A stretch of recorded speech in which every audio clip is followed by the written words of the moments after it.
सभी लोगों को नमस्ते, मैं पुष्कर अवस्थी। आज हम लोग एसएससी जीडी में जो एग्जाम 11/1/2023 शिफ्ट 1 में हुआ था, आज जितने भी क्वेश्चन होंगे सब देखेंगे। क्वेश्चन नंबर पहला ये है, मनीष ने एक एयर कंडीशनर 46,875 रुपए में खरीदा। इसके मूल्य में 8% वार्षिक दर से मूल्यह्रास हो रहा है। 3 वर्ष बाद एयर कंडीशनर की कीमत क्या होगी? कितना सिंपल सवाल है, कैसे करेंगे देखें। जब भी आपको याद रखना है कि जब भी वृद्धि या कमी दे, ठीक है ना, तो यहाँ पर अगर आगे के लिए पूछे, याद रहेगा, तो जो वृद्धि और कमी होगी वो ऊपर होगी। कैसे देखते हैं, तो 46,000 यहाँ पर समझेंगे, तो 46,875 गुणते, याद रखना, तो यहाँ पर 8% की क्या हो रही है, ह्रास। ह्रास का मतलब होता है कमी, याद रहेगा। यहाँ पर लिखा है मूल्यह्रास, तो मूल्यह्रास का मतलब होता है कमी, है ना। तो यहाँ पर 800 में कम कर देंगे तो क्या हो जाएगा, 92/100। और ये 3 वर्ष है, 3 वर्ष बात कर रहे हैं, तो 3 टाइम इसको कर दीजिए, तो 92/100, फिर 92/100। इसको आपको हल कर लेना है। हल करने पे तो ये देखिए खत्म हो जाएगा, ये 23, ये 25, ये छोटा कर लीजिए, 23, ये 25, और ये 23, ये 23, और ये 25। देखिए 25 का जब इसको क्यूब करेंगे तो 25 का क्यूब होता है 15,625, और 15,625 ये पूरा चला जाएगा 3 बार, ठीक है। और 23 का यहाँ पर ये 23 का क्यूब होता है, तो 23 का क्यूब होता है 12,167। आप क्या करेंगे, 3 में गुणा कर देंगे, 3 7 21, 3 18 2 20, और 3 1 कम 3 2 5, और 3 दूनी 6, 3 1 कम 3, 36,501। ऑप्शन नंबर 3 सही हो जाएगा। देखिए चलते हैं दूसरे नंबर सवाल पे। लिखा है, एक व्यक्ति पहले दिन 6 घंटे में 240 किलोमीटर, दूसरे दिन 8 घंटे में 360 किलोमीटर, और तीसरे दिन 6 घंटे में 450 किलोमीटर की दूरी तय करता है। 3 दिनों में उसके द्वारा प्रति घंटे तय की गई औसत दूरी ज्ञात कीजिए। प्रति घंटे, तो प्रति घंटे का मतलब यही है कि आपको औसत चाल पूछ रहा है। तो औसत चाल याद रखना, दूरियां जब अलग अलग हो तो औसत चाल बराबर क्या होता है, कुल दूरी बटे कुल समय। तो यहाँ पर लिख देंगे एवरेज स्पीड इक्वल होता है total distance upon total time, बस इसी में रख दीजिए। तो टोटल डिस्टेंस कितनी होगी, 240, 360, यहाँ पर जोड़ देंगे इसको तो 600 और 450, ये हो जाएगा 1050।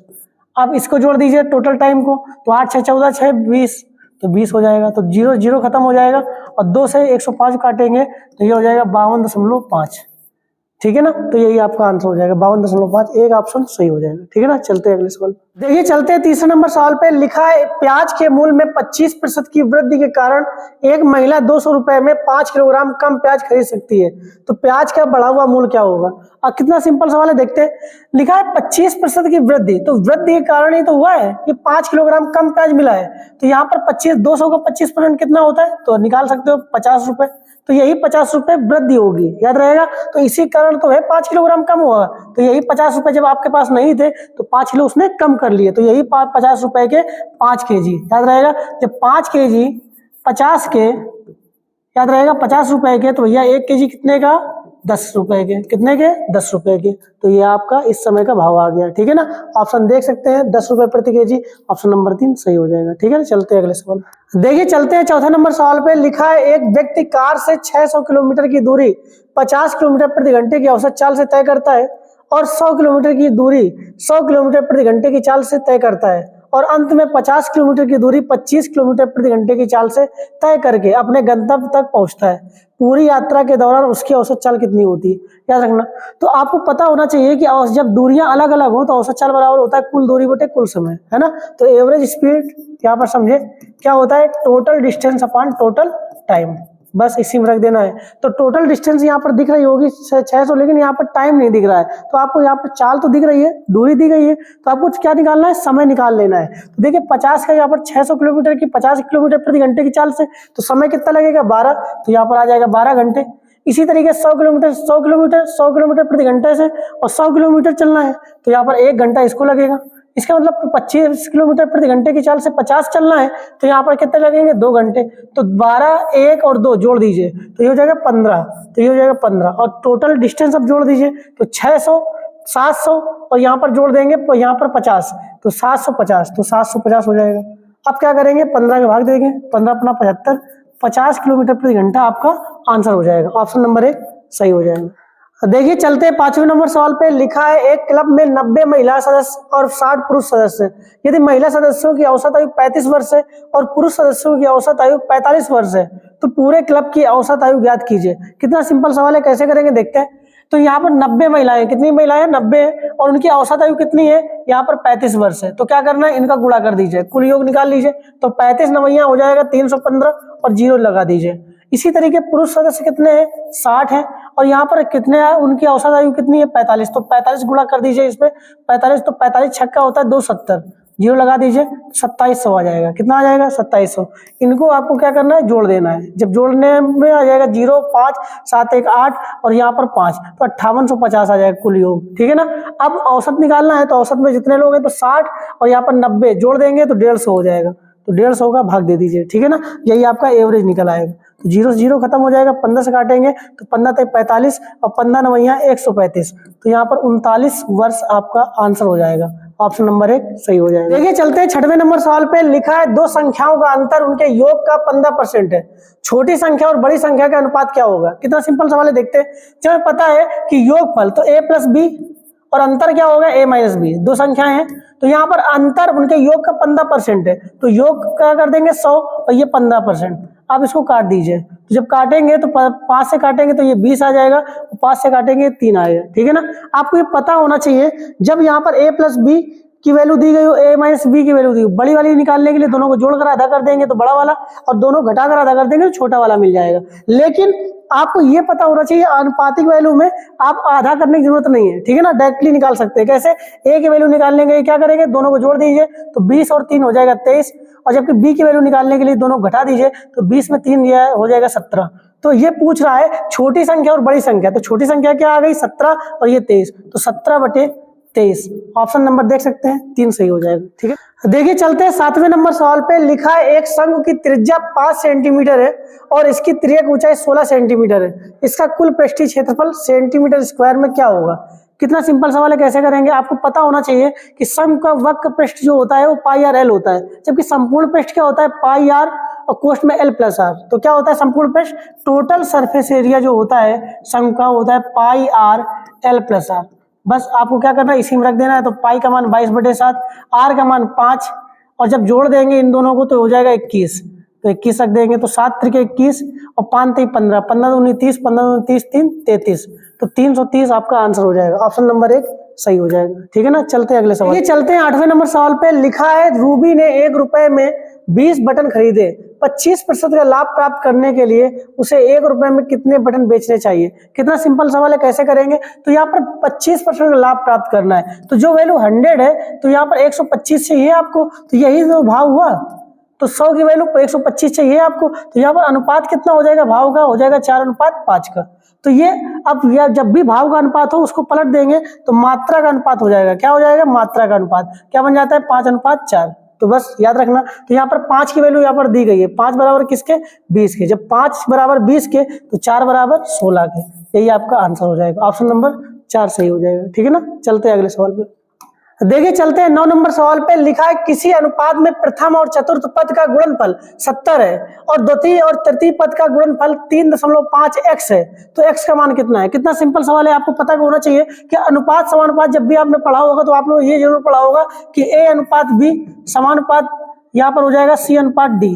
पढ़ा है आपने। तो यहाँ पर देखिए a का गुणा d से और b का गुणा c से, तो हम कह सकते हैं कि AD बराबर BC के हो जाता है। तो यही तो दिया गया है, प्रथम और चतुर्थ पद का जो गुणनफल है वो 70 है, 70 यहाँ पर दिया गया है। और BC यहाँ पर देखिए क्या लिखा है, द्वितीय और यहाँ पर देखा तृतीय पद, तो द्वितीय और तृतीय कितना है 3.5x।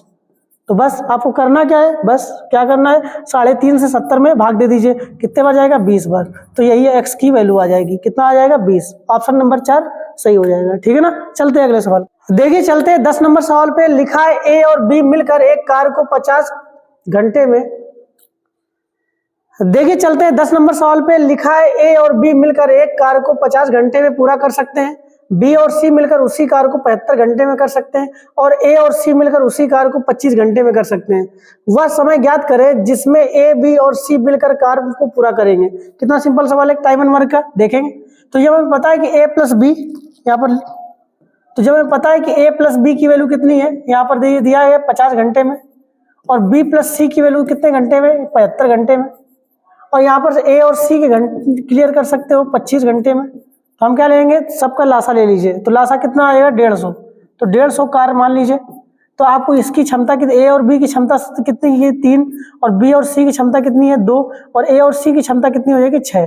यहाँ पर देख सकते हैं सबको ऐड करेंगे तो 2a प्लस बी प्लस सी निकल आएगी, याद रहेगा। और जबकि इनको जोड़ेंगे तो ये आएगा 11, कितना आ जाएगा 11। तो a प्लस बी प्लस सी की क्षमता कितनी हो जाएगी 11/2। अब इसी क्षमता से कितना करेंगे, तो यहाँ पर 150 कार्य करेंगे इसको, तो 150 काम करेंगे तो 11/2 की क्षमता में, यही आपका आंसर हो जाएगा। 2 ऊपर चला जाएगा तो ये हो जाएगा 300/11, यही आपका आंसर हो जाएगा, ठीक है ना। ऑप्शन नंबर 4 सही हो जाएगा। चलते हैं अगले सवाल पे। देखिए चलते 11 नंबर सवाल पे लिखा है 4 अंक की सबसे बड़ी और सबसे छोटी संख्या के बीच का अंतर ज्ञात करें जो 36 और 48 से पूर्णतः विभाज्य है।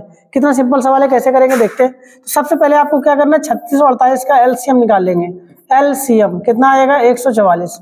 अब आपको पता होना चाहिए 4 अंक की सबसे बड़ी संख्या क्या होती है 9999, और 4 अंकों की सबसे छोटी संख्या क्या होती है 1000। क्या होती है 1000। बस आपको क्या करना, घटा देना है। तो जब घटाएंगे तो 8 यहाँ पर 999, यहाँ पर 8999 आएगा, ठीक है ना। तो आप क्या करना है 144 का भाग 8999 दे दीजिए, तो 144 का भाग 8999 में आप दे दीजिए, ठीक है ना। तो यहाँ पर कितने बार जाएगा, यहाँ पर जाएगा 6 बार। 144 864 होता है, 144 छक्का आपका 864 होता है, घटा दीजिए तो यहाँ पर आ जाएगा 5, यहाँ पर आ जाएगा 3 और यहाँ 9। अब 144 का भाग 359 में देंगे तो कितने बार जाएगा 2 बार, तो कितने बार जाएगा 2 बार। तो यहाँ पर जब 2 बार जाएगा तो 288 आ जाएगा, तो लिख देंगे 288। तो अब यहाँ पर क्या करेंगे, अब घटाएंगे तो यहाँ पर आ जाएगा 1, यहाँ पर आ जाएगा 7, तो 71 आपका शेष आ जाएगा, ठीक है ना। जो शेष आए उसे 8999 में आपको घटा देना है, याद रहेगा। तो क्या आ जाएगा इसमें, तो देखिए ये आ जाएगा 8, ये आ जाएगा 2, ये आ जाएगा 9 और ये आ जाएगा 8। 8928 आपका आंसर हो जाएगा। ऑप्शन नंबर 1 सही हो जाएगा, ठीक है ना। चलते हैं अगले सवाल पे। देखिए चलते हैं 12 नंबर सवाल पे लिखा है यदि मशीन ए और बी क्रमशः 9 घंटे और 12 घंटे में 1100 यूनिट का उत्पादन कर सकती हैं, तो मशीन ए और बी इन नियत दरों पर एक साथ काम करते हुए कितने घंटे में 1100 यूनिट का उत्पादन कर सकती हैं। तो याद रखना कि यहाँ पर आपको ये देखना है कि वर्क एक ही है, तो जरूरी नहीं कि आप 1100 ही लो, कुछ भी ले सकते हो आप। तो हम क्या करेंगे, ए की वैल्यू देख सकते हैं 9 घंटे में, और बी की वैल्यू दे सकते हैं यहाँ पर कितने घंटे में 12 घंटे में। तो हम कोई ऐसी संख्या ले लें जो दोनों से कट जाए, तो 9 और 12 से कर देंगे 36, यहाँ पर 36 का हम मान लेंगे, ठीक है ना। ऐसी संख्या ले लें जो कट जाएगा, ठीक है ना। जरूरी नहीं तुम 1100 लो, ठीक है ना, आप इस तरीके से कर सकते हो। तो यहाँ पर देखिए इसकी क्षमता, ए की क्षमता कितनी आ जाएगी 4, जबकि यहाँ के बी की क्षमता कितनी आ जाएगी 3, तो ए बी की क्षमता कितनी आ जाएगी 7। अब 7 क्षमता से 36 काम करेंगे तो 36/7, यही आपका आंसर हो जाएगा। ऑप्शन नंबर 1 सही हो जाएगा, ठीक है ना। चलते हैं अगले सवाल पे। देखिए चलते हैं सवाल नंबर 13 पे लिखा है रॉबिन किसी दूरी का 1/4 भाग 20 किलोमीटर प्रति घंटे की चाल से, अगला 1/4 भाग 10 किलोमीटर प्रति घंटे की चाल से और शेष भाग 80 किलोमीटर प्रति घंटे की चाल से तय करता है। संपूर्ण दूरी के लिए रॉबिन की औसत चाल ज्ञात कीजिए। ठीक है, दशमलव के 2 स्थानों तक निकालना है, ठीक है ना। तो कैसे करेंगे इस सवाल को देखते हैं। तो यहाँ पर आपको कहीं ना कहीं एक दूरी ले लेनी है, याद रहे, क्योंकि आपको पता होना चाहिए कि जब दूरियां अलग अलग हो तो औसत चाल बराबर कुल दूरी बटे कुल समय लगाना है। तो यहाँ पर दूरी तो है नहीं, तो तुम्हें आप ले लेना है। कैसे ले लेना है कि ऐसी वैल्यू ले लेना है जहाँ पर 1/4 यहाँ पर क्या है 1/4 1/4, तो ऐसी वैल्यू ले लो जो 4 से कट जाए। तो यहाँ पर 4 ले लो, लेकिन यहाँ पर दुगना क्योंकि 2 बार है तो हम ले लेंगे 8।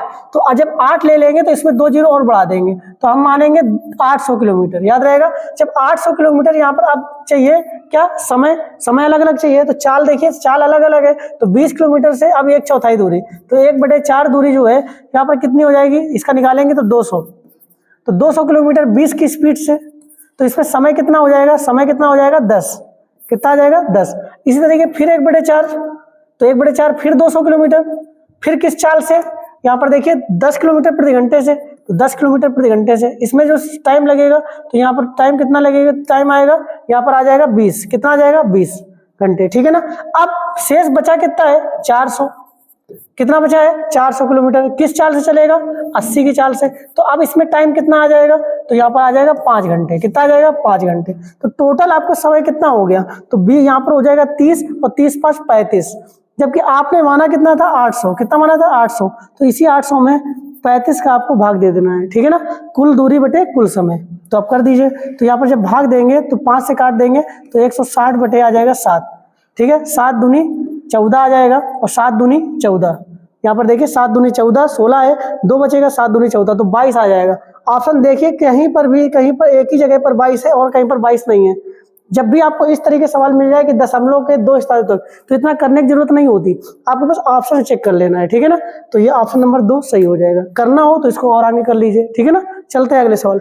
देखिए चलते हैं 14 नंबर सवाल पे। लिखा है एक वस्तु का अंकित मूल्य 1 लाख रुपए था, लेकिन दुकानदार ने 20% और 10% की दोहरी छूट दी, अतः उसने किस मूल्य पर वस्तु बेची। कितना सिंपल सवाल है। आपको क्या करना है, यहाँ पर 1 लाख रुपए है, कितना है 1 लाख रुपए, याद रहेगा।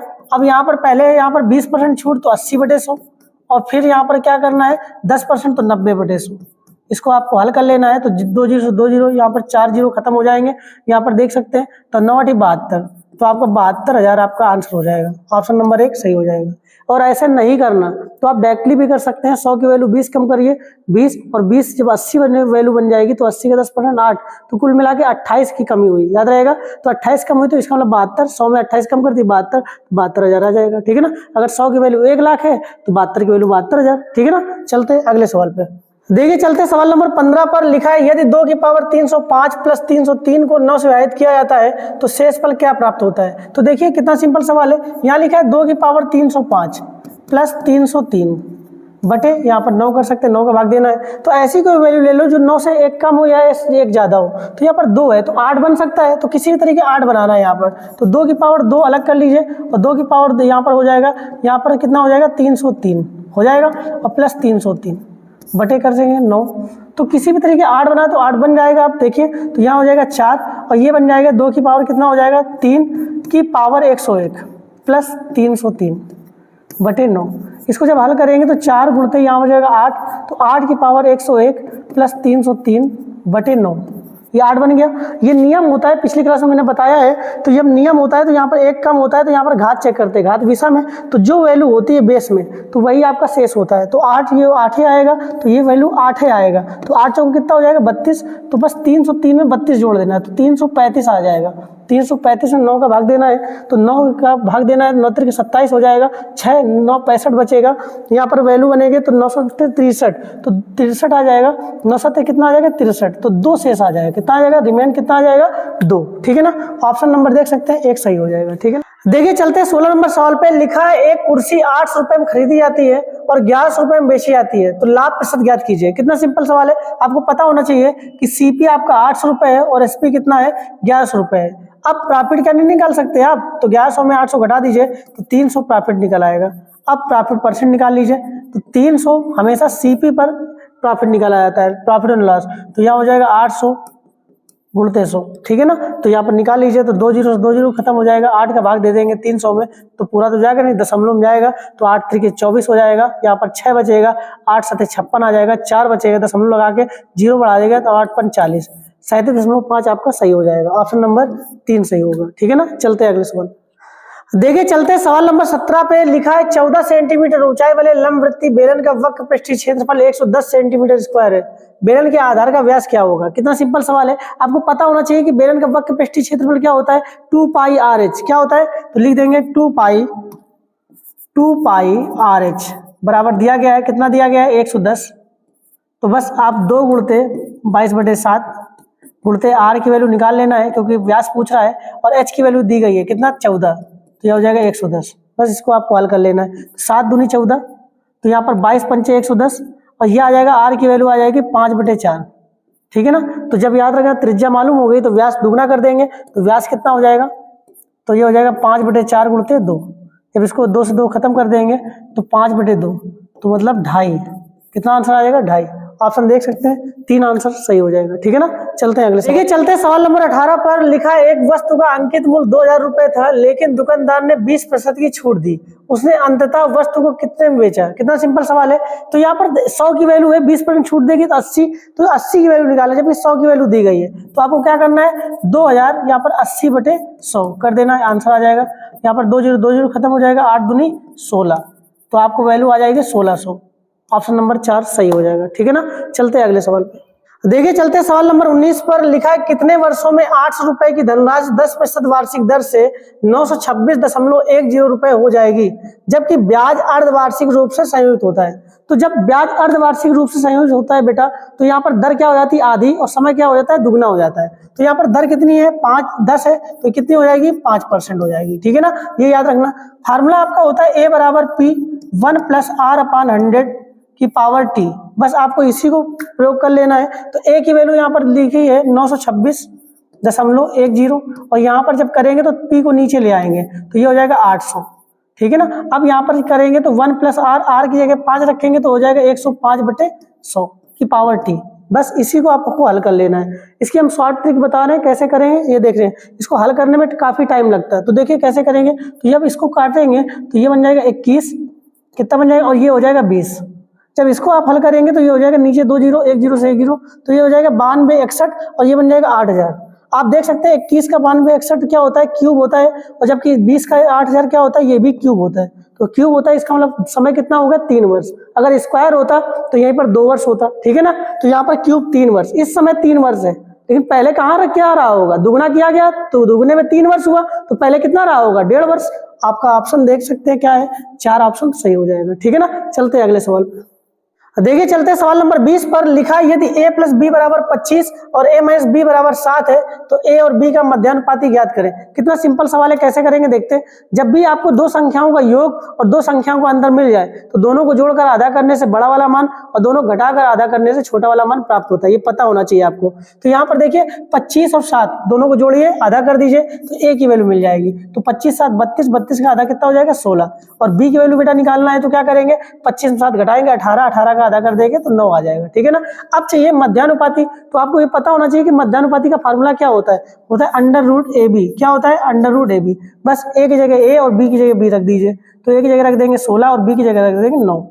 16 का वर्गमूल करेंगे तो 4 आ जाएगा, और 9 का वर्गमूल करेंगे 3, तो 4 3 12। यही आपका आंसर हो जाएगा। ऑप्शन नंबर देख सकते हैं 1 सही हो जाएगा। ठीक है ना, आशा करते हैं यह वीडियो आपको पसंद आएगा। पसंद आए प्लीज इसे लाइक करें, शेयर करें और हमारे चैनल को जरूर सब्सक्राइब करें। हम लोग मिलते हैं नेक्स्ट वीडियो में। हैव ए नाइस टाइम सबको।